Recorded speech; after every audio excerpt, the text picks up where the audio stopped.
在抗美援朝的汉江阻击战战场上，志愿军50军宁愿拼至弹尽粮绝，也绝不向彭德怀请兵增援。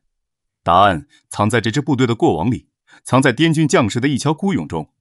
第50军是国军起义部队，前身是滇军出身的国民革命军第60军。这支部队从根上就带着滇军的铁血风骨。抗战时期，他们奔赴台儿庄战役的前线，在禹王山与日寇展开殊死血战。20多个昼夜里，部队伤亡过半，却始终死死钉在阵地上，阵地寸土未丢，打出了中国军人的骨气。可到了解放战争时期，蒋介石向来偏心嫡系部队，对这支滇军出身的第60军百般苛待，给他们配最差的装备，派最苦的作战差事，甚至还嘲讽他们是60熊，将他们的浴血奋战全然抹杀。即便后来部队起义，改编为中国人民志愿军第50军，这群滇军将士的心里始终憋着一股气，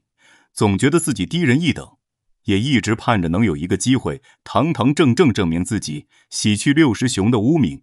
1950年抗美援朝战争爆发，第50军作为首批入朝参战的部队，雄赳赳气昂昂跨过鸭绿江。可前2次战役中，部队始终只能承担配合作战的任务，一直作为预备队待命，根本没捞着打硬仗的机会。看着其他部队在前线建功立业，第50军的战士们急得直跺脚，军长曾泽生更是夜夜难眠。他比谁都清楚，再这样下去，第50军永远都抬不起头，永远摆脱不了旁人的偏见。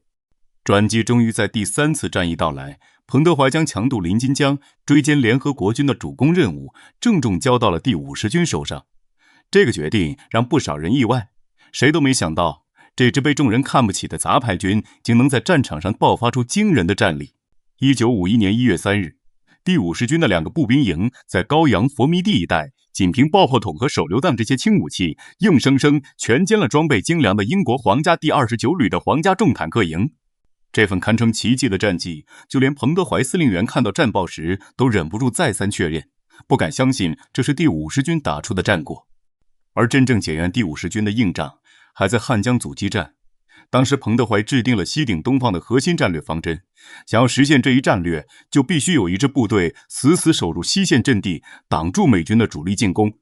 全军上下都以为彭德怀会选战功赫赫的第38军，毕竟这支部队早已是志愿军的王牌。可所有人都没想到，彭德怀却毅然选中了第50军。这个决定震惊了全军。军长曾泽生得知消息后，更是泣不成声。他知道这是部队证明自己的最后机会，他当场代表全军立誓，第50军就算打到一兵一卒，也绝不后退半步，死守西线阵地。接下来的日子里，第50军用血肉之躯，在汉江边上铸就了一道坚不可摧的钢铁防线。美军的进攻疯狂到了极致，在修理山阵地，第50军的阵地每小时都要承受3层发炮弹的狂轰滥炸，阵地上的泥土被炸得翻了3层。焦土之上，战士们依旧死守不退。白云山阵地上，第50军第447团的官兵直面美军第25师的精锐兵力，血战11个昼夜，打退了敌人40次疯狂冲锋。